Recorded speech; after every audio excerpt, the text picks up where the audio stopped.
Aleykümselam kardeşim. Hal-hazırda Kərbəladayam əzizim.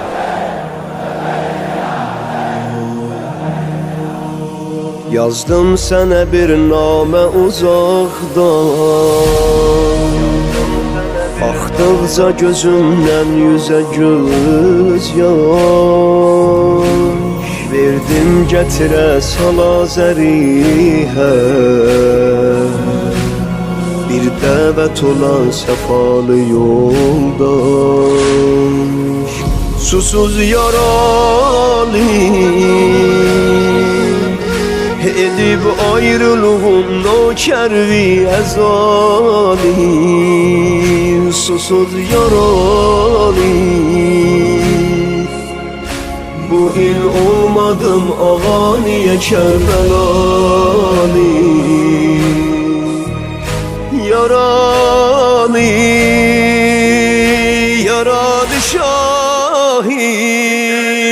Neçə gündür fəqət ağlayıram bu qəmdə,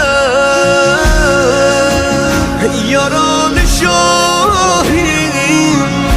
Bu il nökərdim, qaldı gözü hərəmdə, yaşıl ələmdə.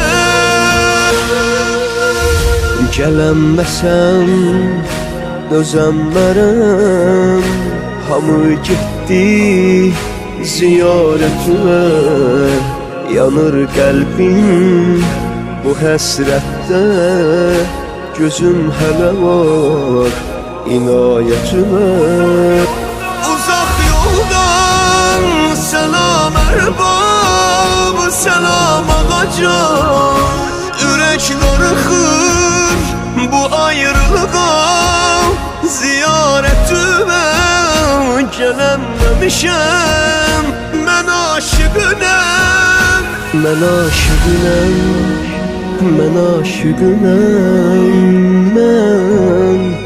mən aşıqınəm, mən aşıqınəm, mən aşıqınəm, mən aşıqınəm. Oldu gözümün yaşı mürəkkəb, barmaqlarım oldu mənə xamə, yazdım ürəgin səhvəsi üstə, ətşan ölən ərbabi mənamə. Səlam ağacan, bilirsən ürəyimdə sənə çox sözüm var. Səlam ağacan, məzarında nə bəxti ki mənim gözüm var, sözüm var. Səlam ağacan, Salam ağacan. darıxdırdı bu qəmlər məni eylədə.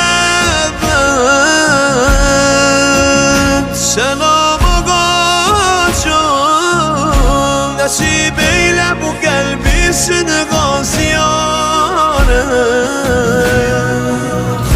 Varımdır həsrət, icazə ver gəlim ağa, dolanım mən sənin başıma.